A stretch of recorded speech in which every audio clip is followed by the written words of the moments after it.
क्या आपने कभी सोचा है कि नमाजों के वक्त का चुनाव क्यों किया गया है? क्या इसके पीछे कोई गहरा रहस्य छिपा है? नमाज हर मुसलमान पर 5 बार एक दिन में अनिवार्य है, लेकिन क्या आप जानते हैं कि इन 5 नमाजों का वक्त, उनके हुक्म और उनकी अहमियत में कुछ खास कारण छुपे हैं? आइए जानते हैं इन रहस्यों के बारे में, ताकि हम हर नमाज के वक्त की अहमियत और उसके महत्व को समझ सकें। फज्र, सुबह की रोशनी से पहले जब सूरज की पहली किरण धरती पर पड़ने वाली होती है, तब हमें फज्र की नमाज अदा करने का हुक्म दिया गया है।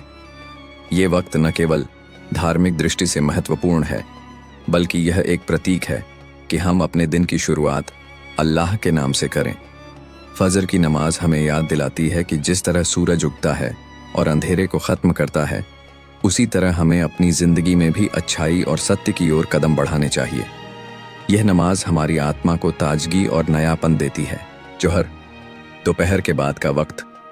जोहर की नमाज दोपहर के वक्त अदा की जाती है। यह वक्त एक खामोशी और शांति का समय होता है, जब दिन के कामकाज से एक छोटी सी राहत मिलती है। जब सूरज अपने उच्चतम बिंदु पर होता है और फिर थोड़ा ढलने लगता है, तो हमें यह नमाज अदा करनी होती है।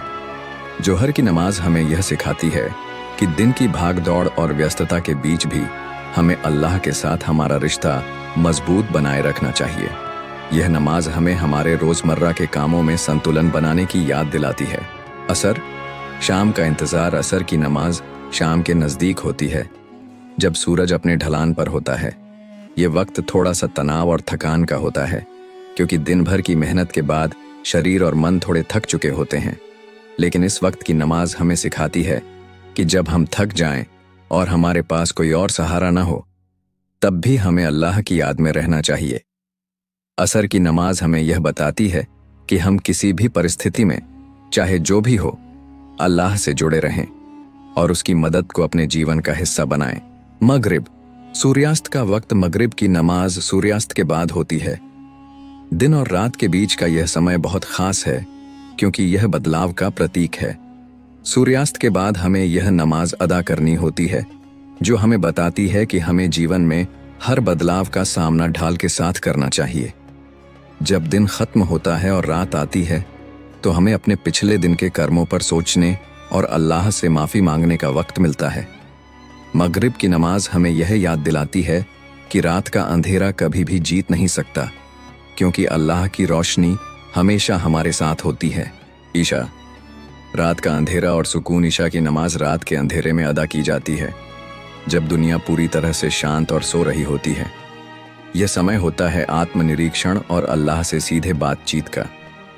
ईशा की नमाज हमें सिखाती है कि जब दुनिया अपने आप में खो जाती है, तब हमें अपने दिल में अल्लाह की याद को जिंदा रखना चाहिए। यह समय हमें शांति, सुकून और राहत प्रदान करता है, ताकि हम अगली सुबह की शुरुआत अच्छे तरीके से कर सकें। हर नमाज का वक्त किसी विशेष उद्देश्य को पूरा करने के लिए निर्धारित किया गया है। इन समयों में जब हम अल्लाह से सीधे जुड़ते हैं, हम अपने दिलों को शुद्ध करते हैं और हमारी आत्मा को सुकून मिलता है। इन वक्तों के दौरान हम खुद को और अपनी दुनिया को अल्लाह के मार्ग पर चलने के लिए तैयार करते हैं। इन वक्तों के रहस्य को समझकर हम अपनी ज़िंदगी में शांति, संतुलन और खुशी पा सकते हैं। जितना हम इन नमाजों के वक्त को समझेंगे, उतना ही हम अपने दिन और ज़िंदगी को बेहतर बना सकते हैं। इसलिए हर नमाज का वक्त सिर्फ एक समय नहीं है, बल्कि एक अवसर है, जिससे हम अपनी ज़िंदगी को अल्लाह के करीब ला सकते हैं। तो अगली बार जब आप नमाज अदा करें, तो हर वक्त के पीछे छिपे इस रहस्य को समझने की कोशिश करें और उस वक्त के महत्व को महसूस करें।